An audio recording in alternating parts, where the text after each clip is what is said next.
ચૂંટણીમાં જેમ બે જ પક્ષો હોત, ભાજપ અને કોંગ્રેસ, તો પરિસ્થિતિ એવી નિર્માણ થવાની હતી કે સરસડાટ જેને કહેવાય ને કે વન વે ભાજપ નીકળી જવાનું હતું. કારણ કે કોંગ્રેસની જે યોજના હતી કે માવજીભાઈ ખૂબ મતો ખેંચી જાય, માવજીભાઈ ભાજપના મતો વધારે લઈ જાય અને પોતે જીતી જાય, તો એ માટે આ પરિણામ પછીથી કોંગ્રેસના સંસદ સભ્ય ગેનીબેન પણ તેમની પ્રતિક્રિયા આપતા તે વાત કહી રહ્યા છે. એટલે અને અમારી હાર થઈ.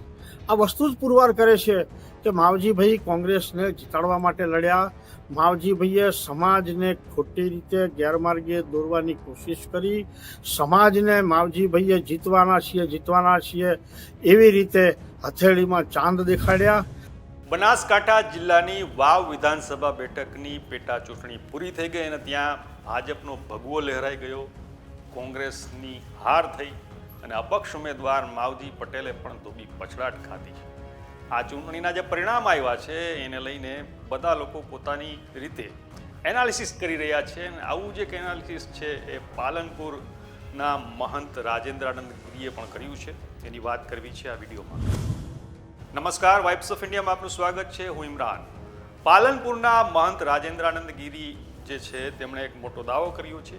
વાવ બેઠકની ચૂંટણીને લઈને જે પરિણામ આવ્યા છે એને લઈને આ મહંતે એક એનાલિસિસ કર્યું છે. તેમણે કહ્યું છે કે કઈ રીતે આ વાવ બેઠક જીતાડવામાં સાંસદ ગેનીબેન ઠાકોર છે એ નિષ્ફળ ગયા અને કઈ રીતે ભાજપ છે જીતી ગયો અને ભાજપના સ્વરૂપજી ઠાકોર છે એ કઈ રીતે બહુમતી લઈ ગયા અને એના વિશે આ મહંત રાજેન્દ્રાનંદ ગીરી જે બોલ્યા છે એ સાંભળ્યું કે જ્યાંથી સમગ્ર ગુજરાતમાં કોંગ્રેસને લોકસભામાં એક બેઠક મળી, એવા ગેનીબેનની હોમ પીચ પોતાની વિધાનસભા હતી અને એ વિધાનસભામાં સમગ્ર કોંગ્રેસે પણ પૂરી તાકાત લગાડી.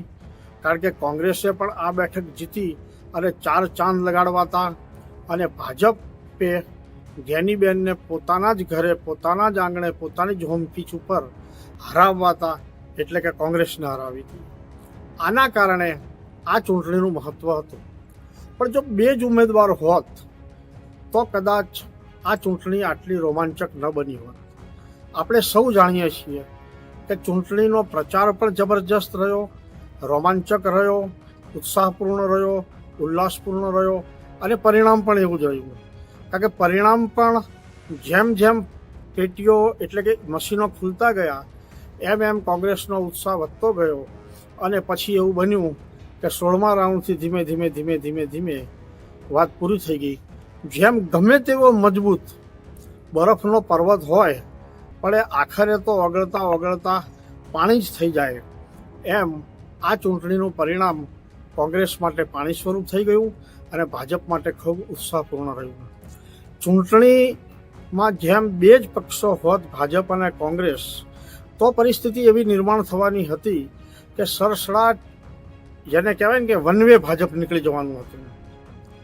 પરંતુ આ વિસ્તારના ખૂંખાર નેતા, જુઝારૂ નેતા, વર્ષોથી રાજનીતિમાં છે એવા માવજીભાઈ પટેલ, ચૌધરી સમાજના આગેવાન છે, મારવાડી ચૌધરી સમાજના મોભી છે, એવો અપક્ષ તરીકે મેદાનમાં આવ્યા અને આખી ચૂંટણીની બાજી પલટાતી દેખાવા લાગી.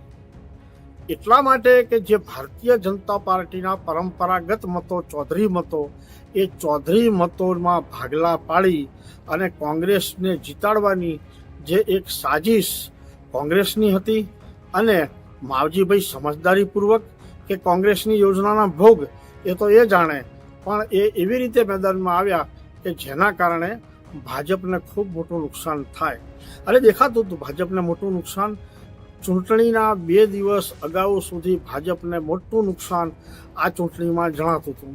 પરંતુ જ્યારે બન્યું એવું કે ચૂંટણીના 3 દિવસ બાકી હતા અને ગુજરાત વિધાનસભાના અધ્યક્ષ આ મેદાનમાં આવ્યા અને એમને પરબતભાઈ પટેલ પૂર્વ એમપીને સાથે લઈને આખી બાજી જે રીતે પલટી અને જે રીતે ચૌધરી સમાજના મતોને ભારતીય જનતા પાર્ટીમાં કન્વર્ટ કર્યા, એમને પોતાને વ્યક્તિગત ઘણું મોટું નુકસાન આગામી દિવસોમાં થશે તેમ છતાંય તેમણે પાર્ટી માટે આ કર્યું અને આખી બાજી પલટાતા ભાજપ જીત્યું અને કોંગ્રેસ હાર્યું.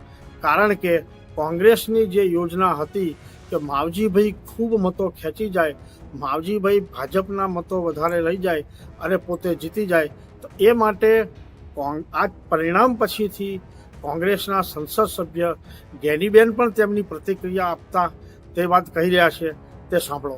એમના જે વાયદા આપ્યા કામો માટેના એ કામો પૂરા કરે અને સમગ્ર અમારું સંગઠનથી કરીને બધાએ જ ખૂબ મહેનત કરી છે.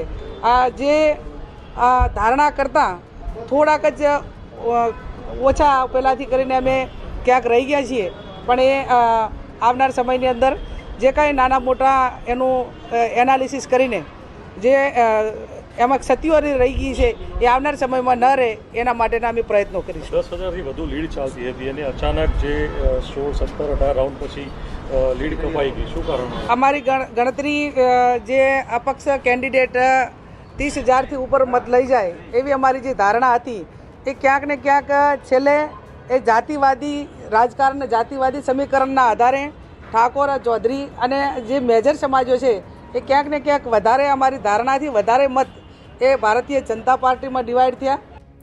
આપણે સૌએ સાંભળ્યું એમ જ્ઞાનીબેને પણ આ વાતને કબૂલ કરી કે અપક્ષ માવજીભાઈ વધારે મતો ખેંચી ન શક્યા, વધારે ચાલ્યા નહીં, એટલે અને અમારી હાર થઈ. આ વસ્તુ જ પુરવાર કરે છે કે માવજીભાઈ કોંગ્રેસને જીતાડવા માટે લડ્યા. માવજીભાઈએ સમાજને ખોટી રીતે ગેરમાર્ગે દોરવાની કોશિશ કરી. સમાજને માવજીભાઈએ જીતવાના છીએ એવી રીતે હથેળીમાં ચાંદ દેખાડ્યા અને પરિણામ તો સ્પષ્ટ થઈ ગયું, જીતી શકાયું નહીં. આજે આ ચૌધરી સમાજમાં અનેક લોકો શર્મિંદા પણ બન્યા છે કે આપણે જે વાત લઈને નીકળ્યા હતા એ વાત આપણી ફેલ ગઈ અને હવે ફરી પાછું કામ, કાજ, વાત, વિકાસ, વ્યવહાર આ માટે તો ભાજપ પાસે જ જવું પડશે. ખેર, ભાજપના ચૌધરી સમાજના નેતાઓ પણ આખરે એ વાતને ભૂલી અને એક જ થઈ જશે. કારણ કે જેટલી મજબૂતાઈથી ઠાકોર સમાજ જાતિવાદ ગણો કે સમાજનું ગૌરવ ગણો પણ એ જોડાયેલો રહેશે, એવી જ રીતે આ ચૌધરી સમાજ પણ પોતાના સમાજ સાથે જોડાયેલો રહેતો હોય છે.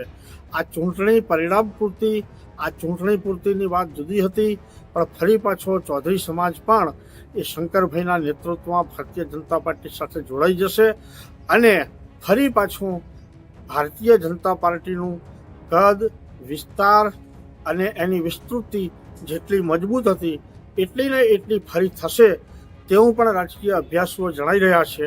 પરંતુ આજે આ પરિસ્થિતિ બની છે. આ પરિસ્થિતિને કારણે બનાસકાંઠા જિલ્લાના રાજકારણમાં આગામી દિવસોમાં ઘણા સમીકરણો બદલાશે, ઘણા ફેરફારો આવશે અને એ ફેરફારોની સૌથી પહેલી અસર આવનારી તાલુકા જિલ્લા પંચાયતની ચૂંટણીઓમાં પણ જણાશે અને કદાચ વિધાનસભાનું વિસ્તરણ થશે ત્યારે વિધાનસભાના વિસ્તરણમાં પણ એ જોવા મળશે. હા, ઠાકોર સમાજના જ્ઞાનીબેનની એક વાત અધૂરી રહી ગઈ કે જ્ઞાનીબેન જો ગુલાબસિંહને જીતાડી શકે તો આવતા દિવસોમાં તેઓ મુખ્યમંત્રીના ઉમેદવાર હશે. પણ એક વાત એ પણ છે કે કેટલાક હરખ પદુડા લોકો, કાર્યકર્તાઓ, આગેવાનો આવી વાત કરીને ખરેખર તો એ નેતાનું એટલે કે જ્ઞાનીબેનનું નુકસાન જ કરતા હોય છે. ચૂંટણી હતી એટલે કોઈ બોલ્યા નહીં, પણ હવે એ વાત નક્કી થઈ ગઈ કે જ્ઞાનીબેન પ્રદેશ કક્ષાએ પોતાના નામને મુખ્યમંત્રીના ભાવિ ઉમેદવાર તરીકે ઉછાળવાના છે. ત્યારે આ રેસમાં પણ કોંગ્રેસમાં ભલે સત્તા ગમે તેટલી દૂર છે પણ આ રેસમાં બેઠેલાઓ પણ જ્ઞાનીબેનના વિરોધી બની ગયા અને એ કારણ વગરના જે જ્ઞાનીબેનના વિરોધી બન્યા છે એ ભવિષ્યમાં જ્ઞાનીબેનને અને કોંગ્રેસને નુકસાન કરશે. અને આ વાત બનાસકાંઠા ભાજપને કોઈ જુદી જ રીતે ફાયદો કરશે. આવનારા દિવસો જ બતાવશે કે કેવી રીતે ભાજપને ફાયદો થાય છે, કેવી રીતે કોંગ્રેસને નુકસાન થાય છે. પણ ગુલાબસિંહ પણ એક મનમાં રહી ગઈ તેમ કહીએ તેવું પરિણામ આવી ગયું અને સ્વરૂપજી જે લગભગ ઠાકોર સેનાથી જ્યારે રાજકીય કારકિર્દી શરૂ કરી ત્યારે તેમને આ કલ્પના હશે કે કેમ, પણ એક સજ્જન વ્યક્તિ છે, એક ભોળા વ્યક્તિ છે, સ્નેહી વ્યક્તિ છે. એ આધાર ઉપર લોકોએ એમને પણ મત આપ્યા છે અને સ્વરૂપજી હવે એક ઠાકોર સમાજમાં નવું નેતૃત્વ આપશે અત્યારે ઠાકોર સમાજમાં કોંગ્રેસમાં જ્ઞાનીબેન અને ભાજપમાં દિયોદરના ધારાસભ્ય કેશાજી આ બે નેતૃત્વ હતું. હવે કેશાજીના નેતૃત્વની સાથે ગણો કે ઉપર ગણો, પણ આ સ્વરૂપજીનું નેતૃત્વ પણ એક નવું ઉમેરાયું છે અને જેની અસરો આવતા દિવસોમાં કેશાજીને કેટલી થાય છે તે પણ જોવાની રહેશે. કારણ કે એક જ સમાજના બે આગેવાનો એક જ પાર્ટીમાં એક મ્યાનમાં બે તલવારની જેમ કેવી રીતે રહેશે, શું થાય છે, એ બધું સમય બતાવશે. તો આ રીતે વાવ બેઠકની ચૂંટણીના જે પરિણામો ચોંકાવનારા આવ્યા છે એને લઈને બધા જે સમીક્ષકો છે, રાજકીય જાણકારો છે, એ પોતાની રીતે વિશ્લેષણ કરી રહ્યા છે અને આ ચૂંટણીને લઈને પહેલેથી જ પોતાનો અભિપ્રાય આપી રહેલા મહંત રાજેન્દ્રાનંદ ગીરીએ આ ચૂંટણીના પરિણામો આવ્યા પછી પણ એક વિસ્તારપૂર્વક પોતાનો આ પ્રકારનો અભિપ્રાય છે આપ્યો છે, ખાસ કરીને ગિનીબેનને લઈને અને ખાસ કરીને ચૌધરી સમાજ, ઠાકોર સમાજનું જે સમીકરણ છે આ ચૂંટણીમાં કઈ રીતે કામ કરી રહ્યું. તો આ વિશે તમારું શું માનવું છે અમને કોમેન્ટ કરીને જણાવજો. આપણે મળતા રહીશું વાઇબ્સ ઓફ ઇન્ડિયા પર.